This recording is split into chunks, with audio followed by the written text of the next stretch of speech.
절망의 시대에 진정한 힘이라는 제목으로 네 번째 하나님의 말씀을 전하겠습니다.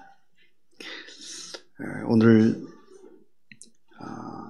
저의 친구가 카톡으로 이런 문자를 보냈습니다.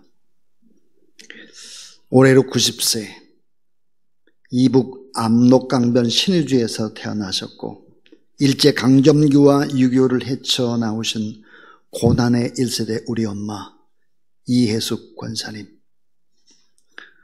어제 10월 14일로 길고 험한 여정을 다 마치셨습니다.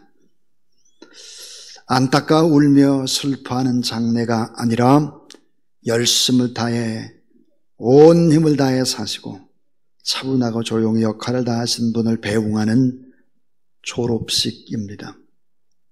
엄마 덕에 책을 통해서 사람을 만나는 법을 배웠고 개나리의 노란색과 호박꽃의 노랑이 어떻게 다른지를 구분할 수가 있었습니다. 새벽녘 동쪽 하늘에 반짝이는 샛별과 저녁 무렵 서쪽 하늘로 자리를 옮긴 개밥바라기 같은 별이라는 것도 알았습니다. 10년 전 먼저 주님 곁으로 떠나셔서 이제는 오시는 엄마를 맞이할 임실 아버지가 계시는 곳으로 모십니다.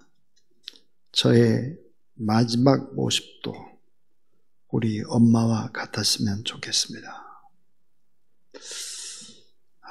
우리 이혜숙 권사님 연세가 90인데 하나님 나라로 이제 가셨던 그 삶의 모습들을 이제 글로 보내왔습니다.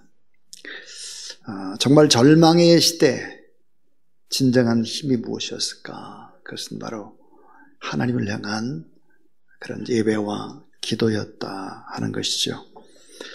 오늘 시편 118편은 하나님을 믿는 사람, 다윗이 압살롬에게 쫓겨났다가 회복된 사건을 다루고 있습니다. 그러니까 완전히 인생의 맨 밑바닥 막장에서 소망의 전혀 보이지 않는 절망의 나날을 보내던 다윗이 시련 중에도 하나님을 의지하지 않고 또 사람을 의지하지 않고 온전히 하나님께 자기 자신을 맡기고 다시 일어서고 다시 성전에서 하나님 앞에 예배를 드리는 기쁨과 감격을 찬양하고 있는 그런 모습입니다. 온전히 하나님만 변함없이 의지했던 사람의 고백이죠. 오늘 시편 118편 28절 29절을 보면 마지막을 감사로 물들이고 있습니다. 주는 나의 하나님이시라 내가 주께 감사하리다. 주는 나의 하나님이시라 내가 주를 높이리다. 여호와께 감사하라. 그는 선하시며 그 인자하심이 영원하미로다 그랬습니다. 여러분, 믿는 사람들이 힘을 얻게 되는 그 힘은 어디에서 올까? 김서택 목사님, 아주 참 훌륭한 목사님이죠.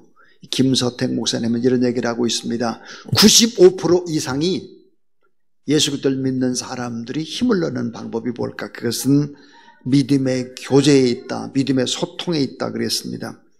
하나님께 예배드리고 찬양하고 성도들끼리 모여서 하나님이 역사한 것들을 나누고 간증하고 다시 중보 기도할 때 결국은 95% 이상의 힘을 그 교제를 통해서 얻게 된다 하는 것입니다. 그러니까 우리가 빨리 이 코로나19에서 벗어나서 일상이 회복되고 특별히 예배가 회복돼야 된다라고 하는 것을 알게 되죠. 자, 오늘 시편 118편 22절 23절 이 말씀을 보면 참 기가 막힌 복음이 소개되고 있습니다. 자, 건축자가 버린 돌이 집모퉁이의 머릿돌이 되었나니 이는 여호와께서 행하신 것이요 우리 눈에 기이한 바로다 그랬습니다. 자, 이 말씀은 예수 그리스도에 대한 놀라운 아주 귀한 복음의 말씀입니다. 자, 건축자의 버린 돌이 집 모퉁이의 머릿돌이 됐다. 이 짧은 시간이지만 한번 이 말씀을 우리 깊이 생각하고 또 뜨겁게 기도하기를 원합니다. 그 첫 번째 진리입니다. 쓸데없는 버린 돌을 사용하시는 하나님입니다. 쓸데없는 버린 돌을 사용하시는 하나님.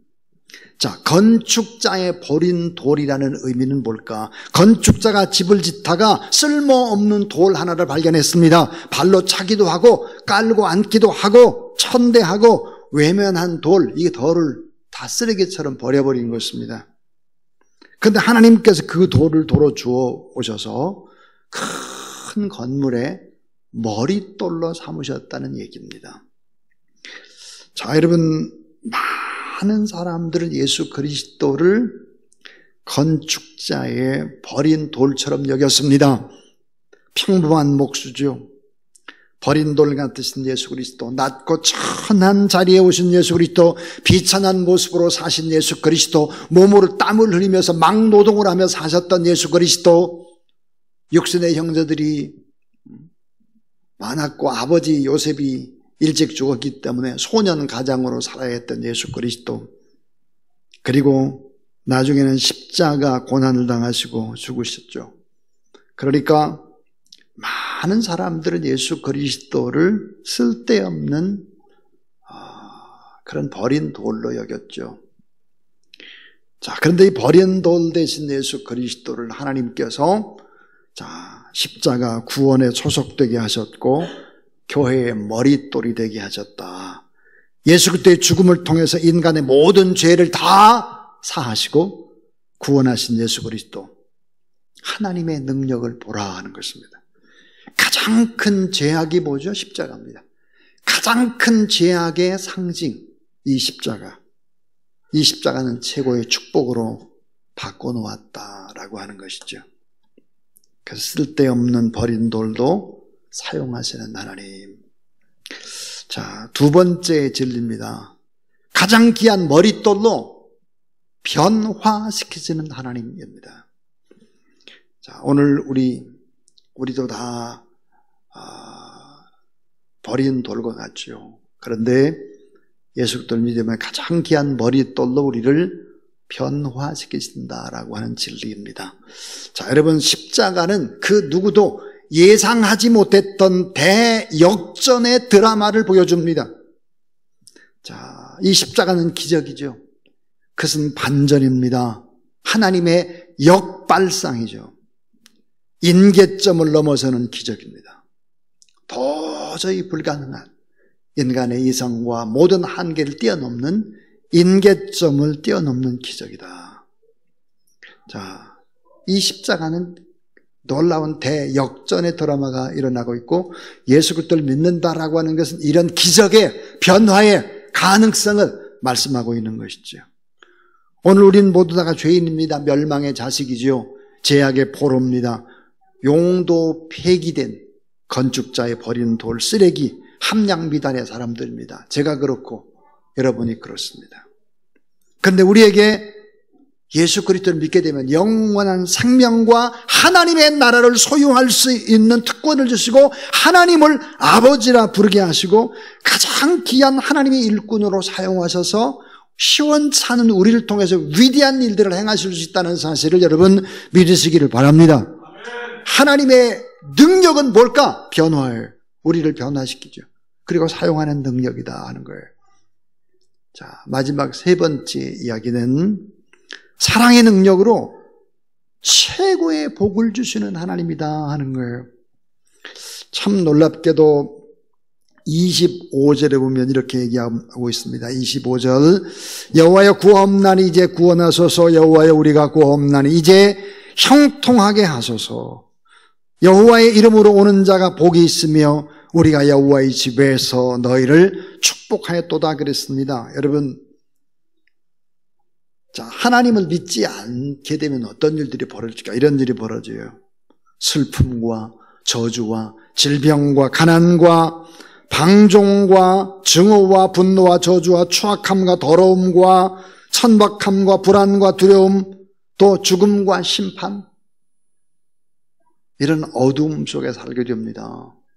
그런데 예수 그리스도를 믿게 되면 어떻게 될까요? 이게 완전히 반전되는 거예요. 예수님을 믿게 되면 예수님이 슬픔의 값을 다 지불했기 때문에 우리에게 기쁨과 행복이 임하게 되고, 또 저주와 질병의 값을 다 지불했기 때문에 또 하나님께서 우리 가운데 건강과 번성의 복과 부요함의 복과 자유함의 복과 거룩의 복과 특별히 왕권의 복을 주는 거, 왕권의 복. 그래서 우리가 기도하게 되면 어때요? 하늘에서 공권력이 발동되고 기도하게 되면 하나님께서 우리의 기도를 들으시고 응답하신다. 그래서 왕권의 복, 안식의 복, 하나님과 깊이 교제하는 복, 영생의 복, 이런 복들을 주셔서 어떻게 하느냐. 요한일서 5장 4절 5절에 보니까 무릇 하나님께로 난 자마다 세상을 이기느니라. 세상을 이기는 승리가 이것이니 우리의 믿음이니라. 예수께서 하나님의 아들이심을 믿는 자마다 세상을 이긴다 그랬습니다. 여러분, 세상을 이긴 사람이 딱 한 사람밖에 없어요. 세상이 그렇게 쉽지 않아요.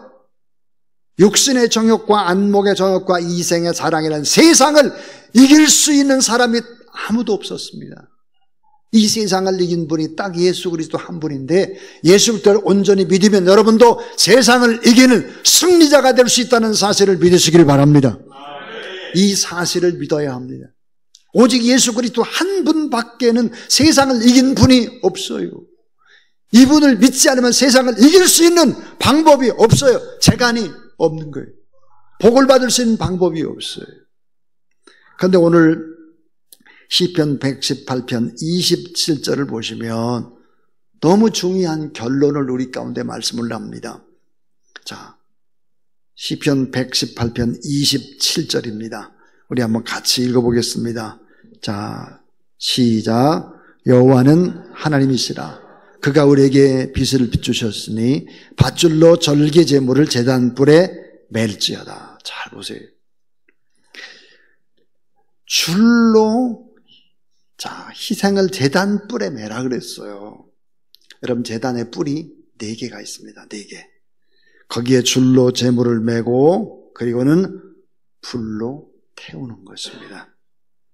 이것은 우리가 하나님의 인자하심을 믿기 때문에 조금도 의심하지 않고 주저하지 않고 제물을 제단에 바치고 태우는 것입니다. 이게 뭘 얘기할까 하는 거예요. 이건 바로 과감히 나를 하나님 앞에 바치는 축복입니다. 나를 과감히 하나님 앞에 바쳐버려요. 헌신하는 축복 100% 바치는 거예요. 제단에 잡아매는 제물은 우리 자신을 가리킵니다. 과감히 하나님 앞에 내 자신을 바치라 하는 것입니다. 그러면 하나님이 일을 하기 시작한다는 거죠.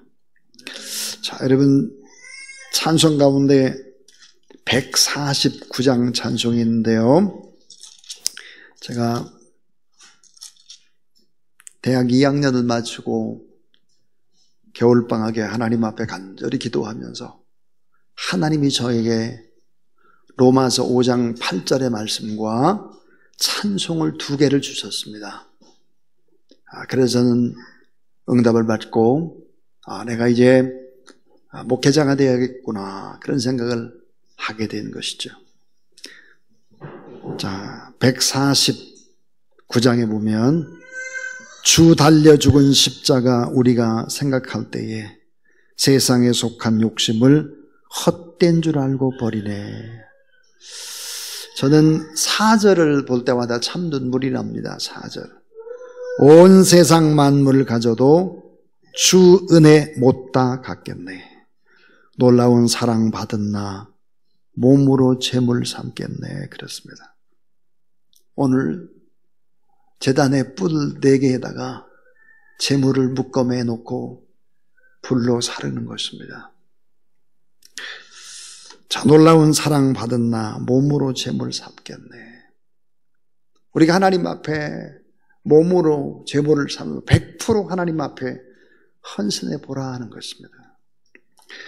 또 461장을 한번 펴보시면 461장, 예전에는 이게 519장이었는데요 461장에 보면 십자가를 질 수 있나 주가 물어보실 때 죽기까지 따르오리 성도 대답하였다. 우리의 심령 주의 것이니 주님의 형상 만드소서. 주 인도 따라 살아갈 동안 사랑과 충성 늘 바치오리다. 십자가를 질 수 있나 주가 물어보실 때 몸으로 재물을 삼을 수 있겠나?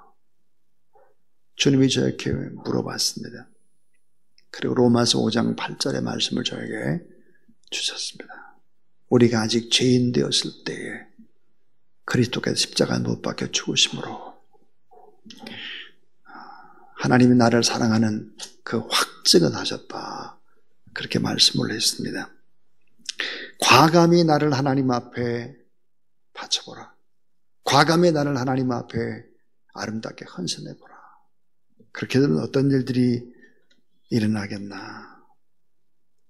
참 쓸데없는 버린 돌 같은 우리가 결국은 가장 귀한 머릿돌로 사용되어지고 그리고 최고의 복을 받는 그런 하나님의 사람이 될 수 있다 하는 것입니다. 이 진리의 말씀 꼭 붙잡고 어려운 시대, 절망의 시대라고 할지라도 낙심치 않고 믿음으로 또 기도하고 도전해 나가는 저와 여러분 우리 모두 다 될 수 있기를 주님의 이름으로 축원합니다.